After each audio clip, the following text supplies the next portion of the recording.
اللہ تبارک و تعالی کا ارشاد ہے ان عدت الشہور عند اللہ 12 شہرا فی کتاب اللہ، سال کے 12 مہینے ہیں، 12 مہینوں میں سے ایک مہینہ رمضان المبارک کا مہینہ ہے۔ آپ یوں سمجھ لیجئے کہ 12 میں سے 11 ہمارا ہے اور ایک رمضان المبارک کا مہینہ اللہ تبارک و تعالی کا ہے۔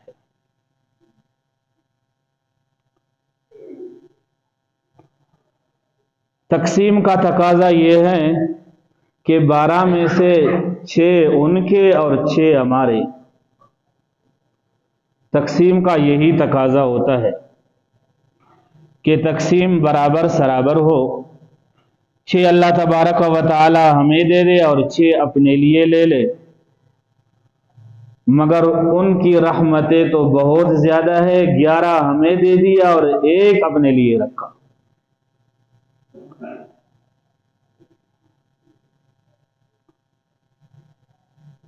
اور بہت افسوس کی بات ہے کہ ہم اپنے 11 مہینے تو اپنے طور پر منائیں،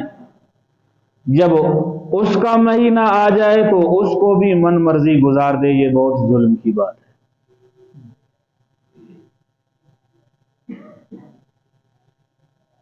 رمضان المبارک کا مہینہ عبادتوں کا مہینہ ہے، تلاوتوں کا مہینہ ہے، اللہ تبارک و تعالی کو راضی رکھنے کا مہینہ ہے، آئندہ پورے سال کو ترتیب کے ساتھ گزارنے کا مہینہ ہے۔ کاروباری الفاظ میں آپ اس کو یوں سمجھے کہ رمضان المبارک عبادتوں کا اور رحمتوں کا سیزن ہے، اور یہ حضرات جانتے ہیں کہ سیزن کو گزارنے کے لیے اس سے کچھ وقت پہلے تیاری کرتے ہیں تاکہ اس موقع سے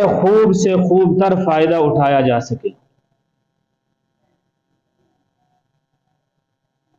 اس کے لیے ایک مثال یہ ہے کہ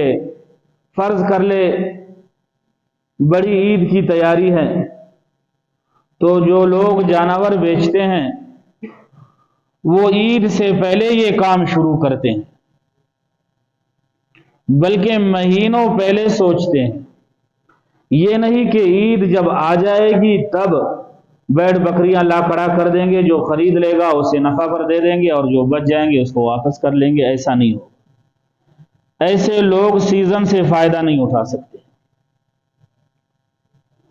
رمضان المبارک بھی عبادتوں کا مہینہ ہے، تلاوتوں کا مہینہ ہے، عبادتوں کا سیزن ہے۔